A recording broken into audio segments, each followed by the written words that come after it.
안녕하십니까. 통일나우의 이영아입니다.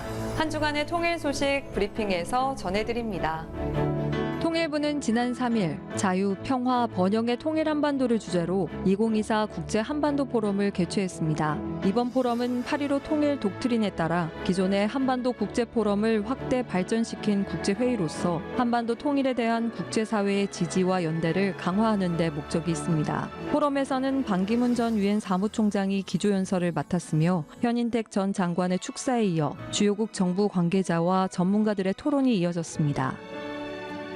지난 4일 김영호 통일부 장관 주재로 2024년도 제2차 남북관계발전위원회가 열렸습니다. 김영호 장관은 8.15 통일 독트린의 구현은 통일부만의 과업이 아니라 모든 부처들이 국민과 국제사회와 폭넓게 소통하며 추진해 나가야 할 범정부적 과업이라는 점을 강조했습니다.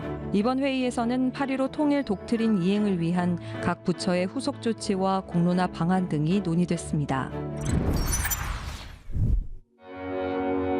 한반도의 지난 70년은 어떤 모습일까요? 우리가 잊고 지내왔던 한반도의 어제와 오늘, 그리고 내일의 이야기를 K의 탄생에서 만나봅니다. 백제 위례성, 고려 남경. 조선시대에는 한양이었죠. 이곳은 우리의 터전, 대한민국의 수도 서울입니다. 1990년 독일 통일, 1991년 소련 붕괴, 냉전이 종식되고 세계 질서가 재편되던 시기.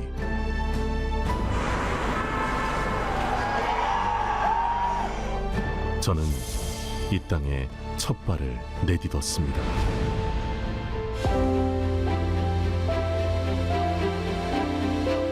안녕하세요. 1991년 북한 외교관 신분으로 탈북한 고용환입니다.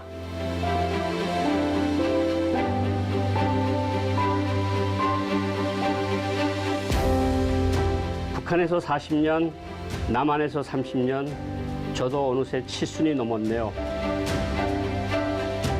한반도의 지난 70년은 어땠을까요? 유라시아 대륙 동쪽 끝에 자리한 한반도, 이곳에는 수많은 사연과 눈물이 있습니다.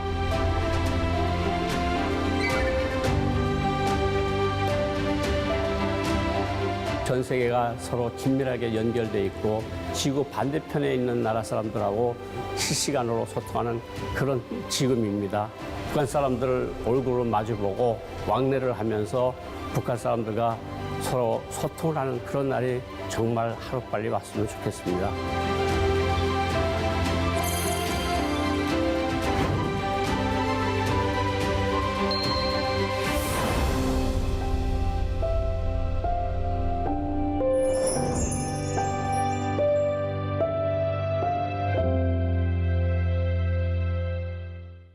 통일부에서 국민과 소통하는 프로그램을 제작했습니다. 북한 실상을 바로 아는 것부터 통일 한반도를 준비하며 공감대 형성을 위한 주제의 강연들이 열렸는데요. 그 현장을 찾았습니다. 열린 공간에서 소통하며 북한에 대해 바로 알 수 있는 시간. 소통의 광장 촬영 현장을 다녀왔습니다.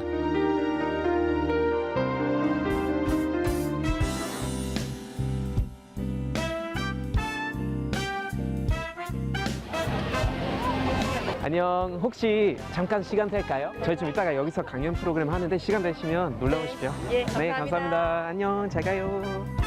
무대에 설치된 이름, 소통의 광장. 오늘은 소통에 좀 더 특별한 의미를 담았습니다. 저희가 통일이라는 주제를 갖고 오늘 좀 다양한 이야기하고 또 여러분이 좀 공감할 수 있는 강연 프로그램을 만들어 봤습니다. 바로 소통의 광장인데요. 소중한 통일의 뜻도 있습니다. 세계에서 가장 폐쇄적이고 고립된 북한의 실상을 아는 것은 쉽지 않은 일인데요. 이런 북한을 바로 알기 위해 통일부가 직접 기획한 강연 프로그램 소통의 광장입니다.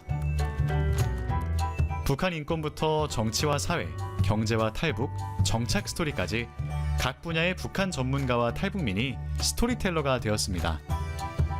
오준 전 대사님의 북한 인권 강연을 살짝 들어볼까요? 여러분 뵙게 돼서 너무 반갑고요. 한 4가지 정도의 질문에 대한 제 생각의 답을 여러분들에게 드리려는 겁니다.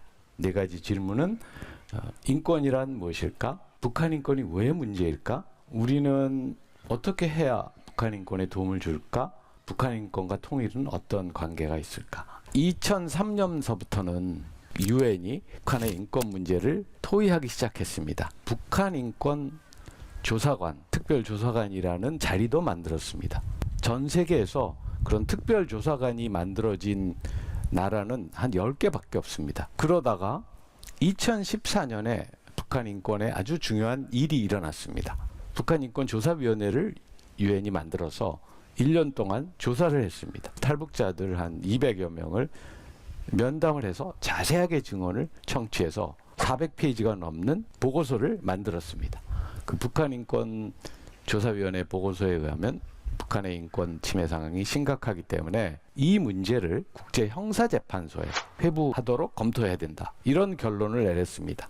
국제형사재판소에 회부되면 그 나라의 지도자가 가서 재판을 받습니다. 유죄를 받으면 감옥에 들어가야 돼요. 그래서 북한 입장에서 보면 이거는 굉장히 받아들이기 어려운 일이 생긴 거죠. 강연이 끝난 후 자유롭게 질문도 하고 서로 소통하는 시간을 가졌는데요. 일과 일상적으로 사실 자기 생활하시는데 바쁘다 보면 통일에 대한 관심을 별로 못 갖게 되잖아요. 그리고 내가 먹고 살기도 힘들데 굳이 통일을 해야 돼? 통일되면 나한테 부담이 될 텐데 이렇게 생각하시는 분들이 많죠. 그렇기 때문에 그런 분들에게 그런 게 아니고 우리가 통일에 대해서 이런 측면에서 생각을 해봐야 된다라는 걸 직접적으로 설명드리는 건 의미가 있다고 봅니다. 독일이 좀 통일을 그래도 이룰 수 있었던 이유 중에 하나가 저희가 예전부터 그래도 최대한 소통이 아예 끊기지 않게끔 많은 노력했던 것 같은데 물론 늘 잘 되진 않았지만 그러니까 제일 중요한 거는 인간 대 인간의 소통이고 그래야 저희가 또 서로에 대한 선입견, 편견을 또 없애고 좀 더 평화로운 어떤 사회를 만들 수 있지 않을까 그런 생각이 듭니다. 이상으로 통일 나우를 마칩니다. 시청해주신 여러분 고맙습니다.